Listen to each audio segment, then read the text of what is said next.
presentation that I'm going to share today. This is going to be our last meeting for a while.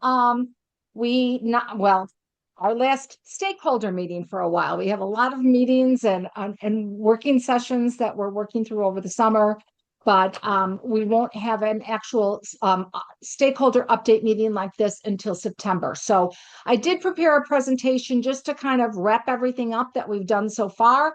And I will go ahead and share my screen right now. Once I complete the presentation, then we will open this up for discussion. So I'll go ahead and do my share. And then I have to find my PowerPoint presentation. Okay. Can everybody see my screen right now? Should be looking at the cover. Okay, perfect. It's the first slide, which is just kind of a welcome screen. I'm going to go ahead and minimize this, our videos here. Okay, so today's meeting is once again our last stakeholder meeting until September. And what we're all about is protecting and improving water quality throughout the Marble-Coldwater Chain of Lakes. If this is your first meeting and you have not attended any other meetings, I'll introduce myself. My name is Margie Franker. I am president of the Marble-Coldwater Clean Water Partnership. I am joined today by several of my board members who you will be able to meet during the open discussion and the Q&A section of the meeting. So what we're going to cover today, first of all, is why we need a watershed management plan. And then we're going to review our accomplishments to date. We're going to take a look at our ongoing monitoring efforts. We'll do a quick update on what's going on with our survey. And then we'll go into what our next steps are. And then opportunities for stakeholder involvement. Okay. Our watershed management plan. Our focus is on building a strictly science-based watershed management plan.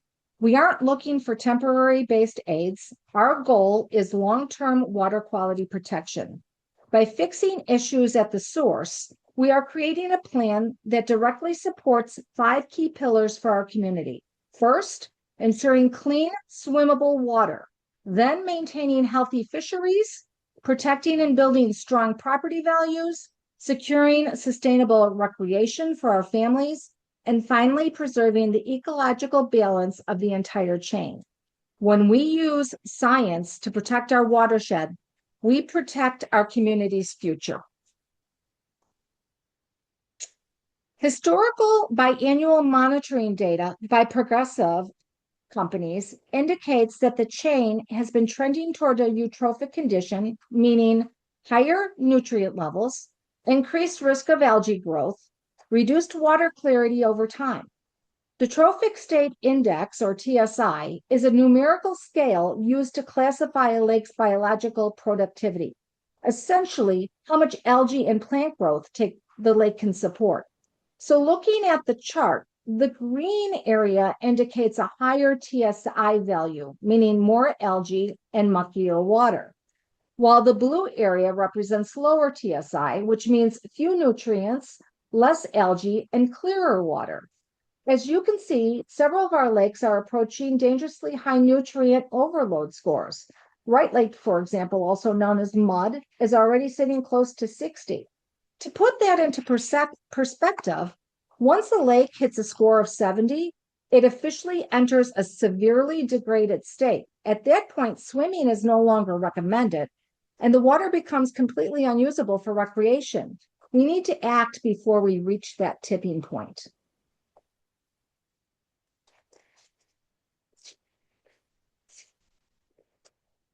These photos taken late last summer in 2025 show many residents have already observed visible indicators of water quality stress, including algae blooms, surface foam, declining water clarity.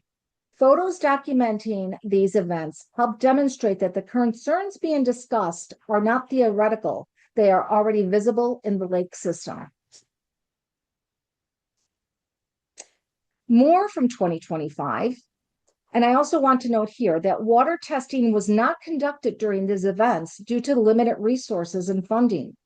Photographs were submitted to the Michigan Department of Environment, Great Lakes and Energy, also known as EGLE, whose staff indicated the thick white foam shown in the images appears consistent with conditions associated with excess nutrient loading and other pollutants. Photos of some algae were also reviewed and appeared consistent with cyanobacteria, though without laboratory testing, it is not possible to confirm whether toxins are present. EGLE staff advised that the conditions observed do not appear to be typical natural decomposition of organic matter, and noted that such conditions may present concerns for swimming and recreational contact. EGLE also assisted us through what's called the targeted monitoring request process, where we can ask them to come out and test. However, the program operates on a statewide schedule, and current timelines indicate monitoring would likely not occur until 2027, but we are on that list. Okay, what you're looking at right now is incredibly concerning. These are actual photos currently being submitted by our community members via our All Eyes on the Water app. If you're not familiar with that, please visit our website. It's a very valuable tool, okay? These aren't pictures from late summer. These photos are brand new, taken right now in spring of 2026. So why is this so alarming? It's alarming because normally we don't see active algae blooms peak until late summer, when the water gets at its absolute warmest. Seeing these blooms pop up in the spring tells us that our nutrient overload issue is accelerating much faster than expected. The ecosystem is hitting a breaking point early, and it proves we cannot afford to wait until down the road to take action. The problem is happening right now. So far, we looked at photos from Marble and Bartholomew. This one is Marble. Here is a recent photo from Long Lake. As you can see, the foam washing up on the shore is thick, white, and persistent.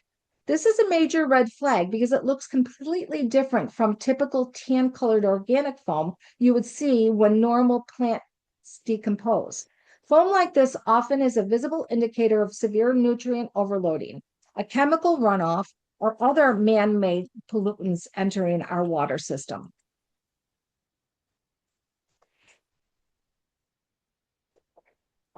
Looking at this photo from Coldwater Lake, we see a completely different situation.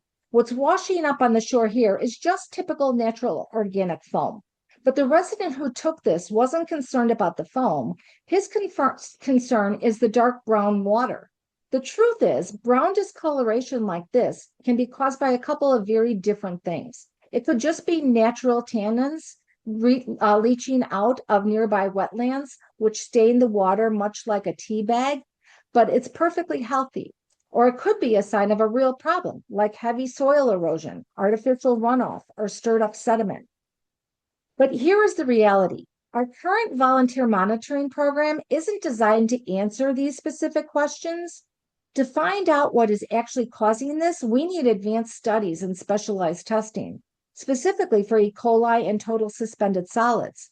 Right now, we simply do not have the funds for that, just like we don't have the funding for harmful algae bloom testing. That is why our custom apps are so critical right now. All we can do at this stage is document exactly where and when these events are taking place.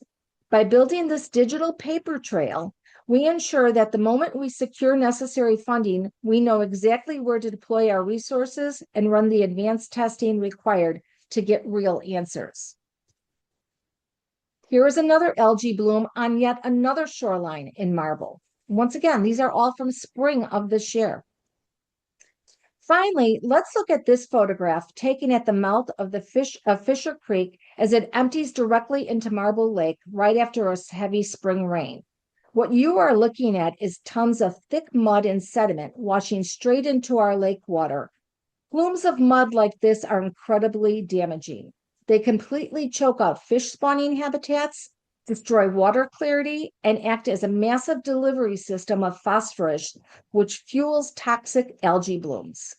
Because Fisher Creek flows heavily through upstream agricultural land, a cloud this thick is a classic indicator of severe field soil erosion and potential livestock manure runoff. Now, it's easy to point fingers at agriculture, but the truth is, we as riparians have our own yards to clean up too, whether it's lawn fertilizer runoff, failing septic systems, or cleared shorelines. Watershed management is a two-way street. This is exactly where a watershed management plan becomes a win-win for everyone. On the agricultural side, there are highly effective practices that farms can use, like no-till farming or cover crops and vegetative filter strips to catch muddy runoff. On our side, or on the riparian side, it helps lake residents implement better shoreline protections. Our management plan will help us identify all of these source areas so we can collaborate with the conservation district, landowners, and farmers alike, securing the necessary funding to get these protections into the ground.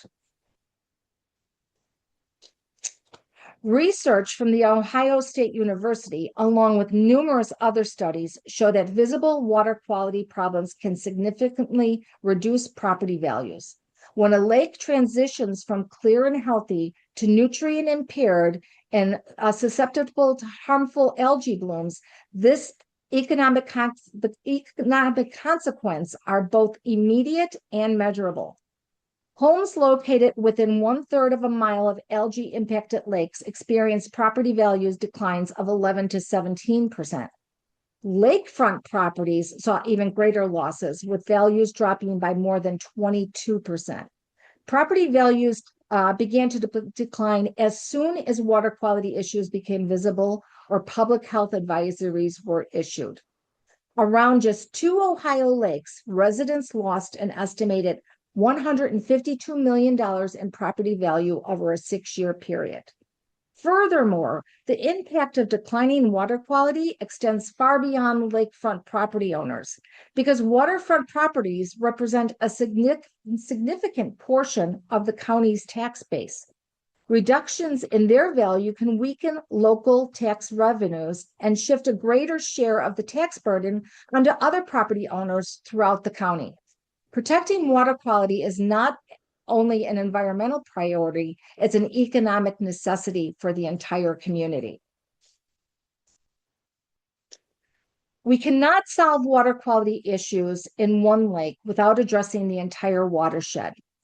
Nutrients through the chain must consider the whole system. Nutrients move through the chain, so we have to consider the whole system. This is precisely why the Marble-Coldwater Partnership focuses on a chain-wide approach. What we're looking at here is the hydrology of the South Chain of Lakes, essentially how water moves through the system. The first image shows the northern end of Marble Lake.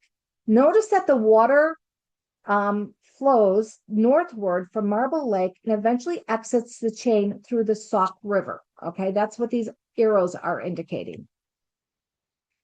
The second image shows the southern portion of Marble Lake. In this area, water flows southwards towards Middle Lake or Archer Lake. This illustrates an important characteristic of the chain. Marble Lake sits near the center of the system and acts as a hydraulic divide, with water flowing in different directions from different parts of the lake.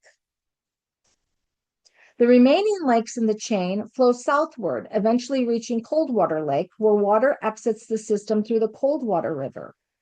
2 outlet dams regulate water levels within the chain, one at the Sauk River outlet and one at the Coldwater River outlet.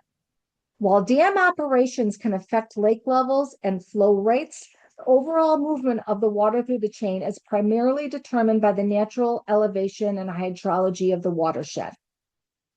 So these maps are from the U.S. Geographic Survey. This illustration expands our view beyond lakes themselves and shows the entire watershed, the land area that drains into our lake system. When we think about lake health, it's important to understand that it's not just about what's happening on the water. It's also about what's happening on the land, around the lakes, and throughout the entire watershed.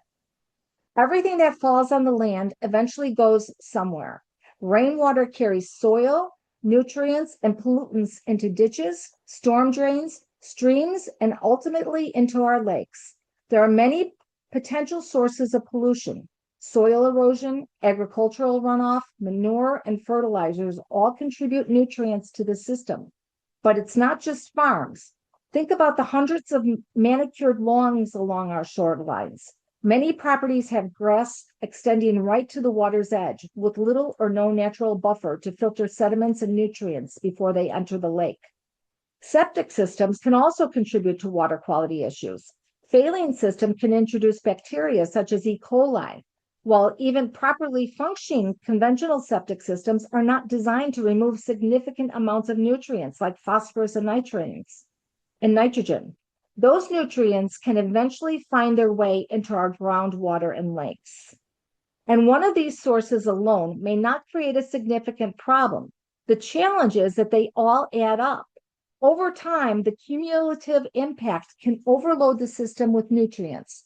When that happens, we begin to see symptoms many lake residents are familiar with: excessive aquatic plant growth, nuisance algae blooms, declining water clarity, and changes in the fish community. One concern we hear frequently from lake residents is the increase in carp populations and the decrease in game fish. Carp can worsen water quality by stirring up bottom sediment as they feed. This releases nutrients, including legacy phosphorus that has accumulated in the lake bed over decades. This releases the phosphorus back into the water column where it can fuel additional plant and algae growth.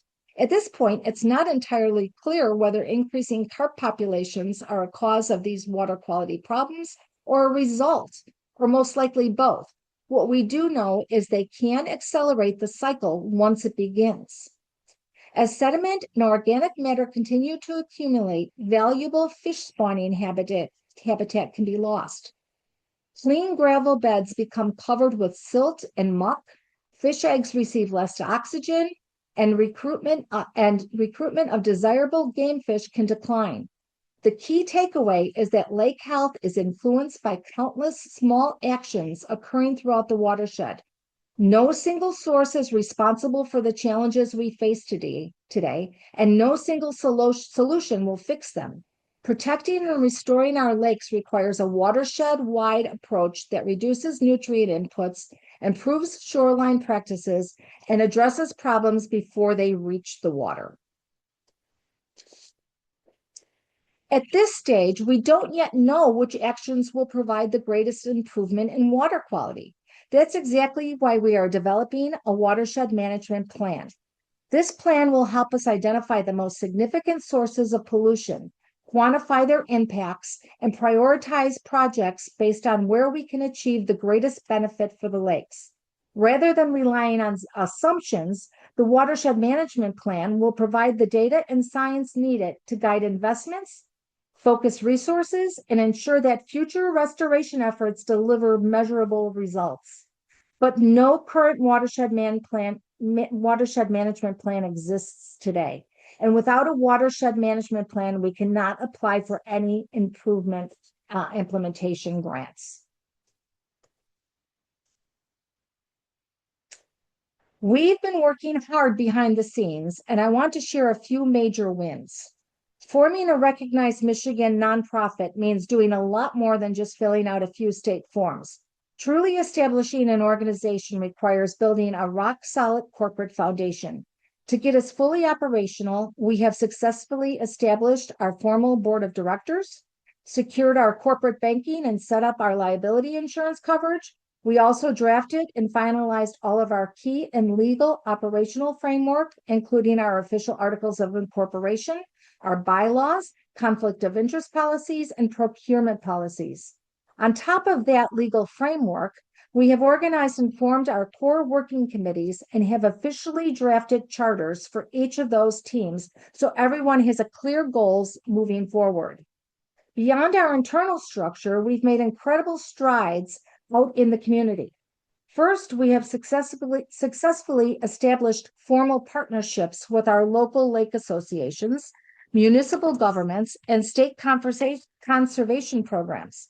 To ensure we handle grant funding immediately, we have secured a fiscal sponsorship through the Friends of the St. Joe River, and we have officially filed for our independent 5013C status.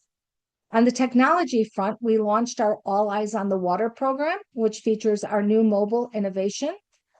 This includes mobile-friendly apps that streamline data collections for our monitoring volunteers.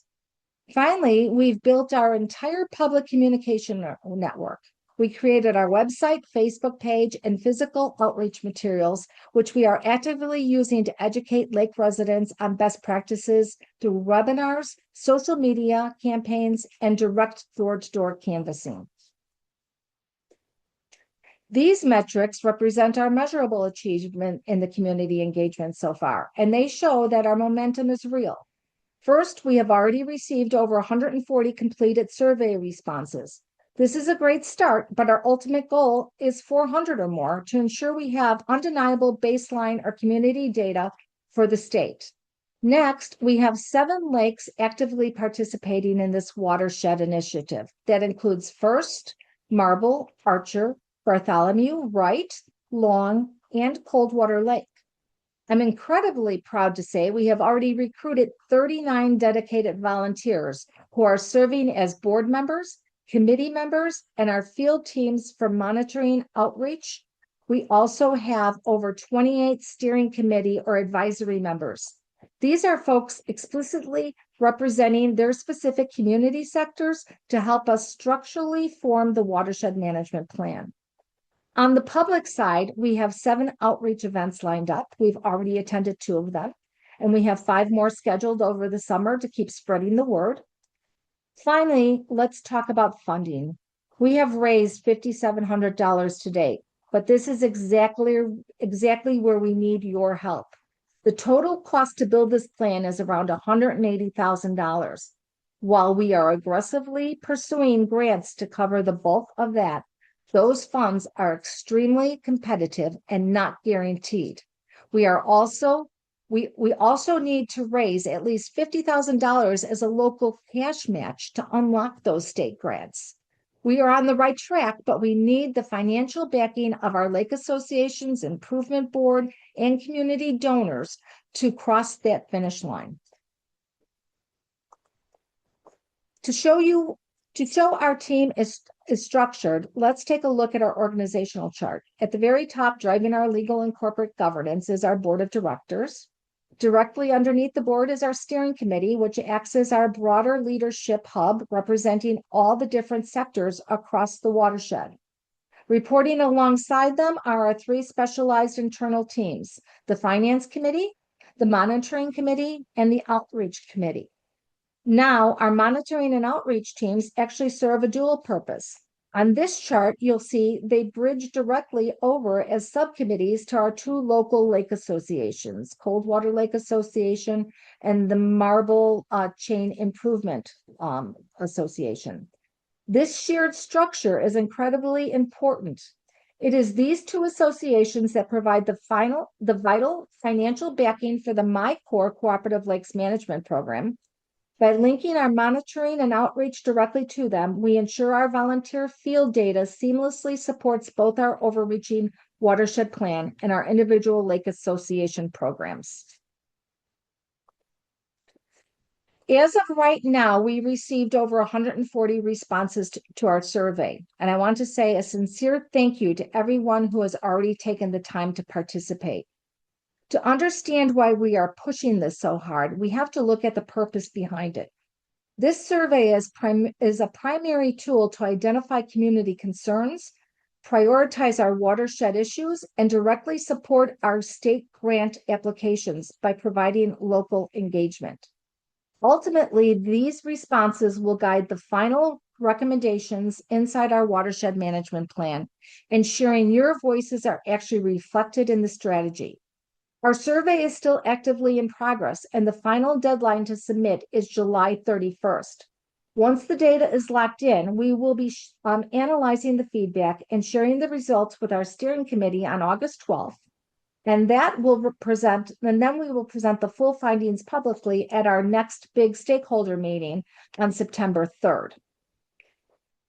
If you haven't filled it out yet, or if you'd like to share it with your neighbors tonight, please do so. Your input is vital.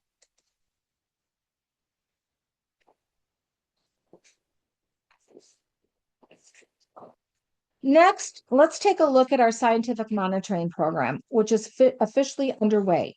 This entire effort is powered by our incredible community volunteers, and we've modernized the process by equipping them with custom mobile-friendly data collection apps. This means our team can log accurate field data instantly from their phones. Right now, our teams are actively tracking the vital signs of our lake through 6 key metrics. First, Secchi monitoring and chlorophyll sampling to measure water clarity and nutrient levels. Next is dissolved oxygen and temperature profiles, which are critical for fish health and water quality. And finally, conducting aquatic plant monitoring and score the shore assessments to evaluate our shorelines and weed growth. All of this real-time data gives us the exact scientific proof we need to build a highly accurate roadmap for our watershed, rather than relying on guesswork or quick fixes. What remains to be done? Now let's look at what remains to be done by moving into our busy summer and fall seasons. We have a clear set of priorities to keep our momentum going. First, on the ground, we are going to continue our regular water quality monitoring and ramp up our outreach canvassing to increase community survey participation. Next, behind the scenes, we will be compiling all of our newly gathered watershed data and launching our inaugural steering committee meeting to formalize our leadership structure. Finally, our biggest financial push will be to cultivate regional partnerships, secure our necessary cash match commitments, and aggressively pursue multiple grant opportunities to fund the work ahead. Finally, let's talk about how you can help. This watershed belongs to all of us, and we simply cannot succeed without all hands on deck. Right now, the 2 easiest things you can do are to complete our community survey, if you haven't already done so, and share that survey link with your neighbors. We also need stakeholders from the business and agricultural sector to actively support this effort by joining our steering committee and sharing your local knowledge of your sector and your lakes. Volunteering for our outreach or monitoring teams is a fantastic way to contribute directly because the state actually counts your volunteer hours as in-kind matching dollars toward our grant application. Lastly, I want to be entirely transparent about the financials. Developing this initial management plan is expensive. The Watershed Management Plan grant is extremely competitive. We cannot simply count on receiving an award, but here is the critical part. The even greater expense down the road will be the actual physical implementation, fixing the pollution at its source. The federal Section 319 implementation grants are much larger and actually less competitive, but we are legally locked out from applying for those grants until we have an approved watershed plan in our hands. That is exactly why we need your help supporting our fundraising efforts and becoming a donor or sponsor. Securing our own local matching funds right now is the only way to get this mandatory roadmap built, unlock the massive federal implementation dollars, and guarantee a clean future for our lake. To wrap things up, I just want to say a sincere thank you to everyone for your time. As this final slide says, together we are creating a science-based roadmap to protect and improve water quality throughout the Marble-Coldwater Chain of Lakes. It is going to take all of us working in tandem to make that plan a reality, safeguard our home values, and keep our water clean. With that, I would love to open up the floor to any thoughts, open up our discussion, and take any questions you might have. Thank you. I'll go ahead and stop the share and we can open it up for discussion. I think you're all muted, so if you want to speak, You'll have to unmute yourself. Just look for the little audio icon. And then if Greg, are you online? Can you take any questions that might be in the chat? Sure, Margie. I don't know if we have any chat questions. Okay. Okay. Is there anything you would like to add to our discussion today, Greg? Greg is our vice president, by the way, guys. And he's leading up the monitoring on the Marble end, along with Jack Sanderson, another board member who is heading it up on the Coldwater side, along with Terry Stewart, who is working on Long and Coldwater. Greg, go ahead if you have any additional information you want to add here. Thanks, Margie. Sorry, my camera decided not to work this morning. So, but So we can't I see you. appreciate your presentation and overview. I think it's important that uh, you know, as riparian owners and lake users, that we just don't take things for granted. It's easy to be complacent and say, yeah, that's all good information, but the lake will take care of itself. And what I've learned, and I think what all of us who are involved in this effort are learning is, no, that's not really true.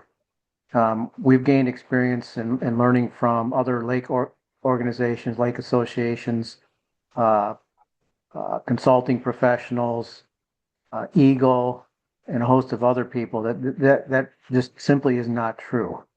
When you have to be an active participant in lake management, understanding what is going on in your lake system, and take action. And if we don't do that as a community, at some point down the road, um, we're gonna we're gonna uh, we're gonna pay the price for that. And whether that's our children or our grandchildren, um, that's just something that us as a committee and other people are just not willing to do, and that's really the basis of our efforts here. So I would encourage everybody who hears this, has interest, has desire to help support the lake, and also, as Margie pointed out, it helps everybody in the community, uh, on an economic basis. So it's just not for lake owners. So I would really appreciate people to get involved, seek some understanding of what we're trying to do here, and reach inside and ask yourself, what can I do for this effort? Thank you, Greg. Does anybody else have questions or comments that they would like to contribute?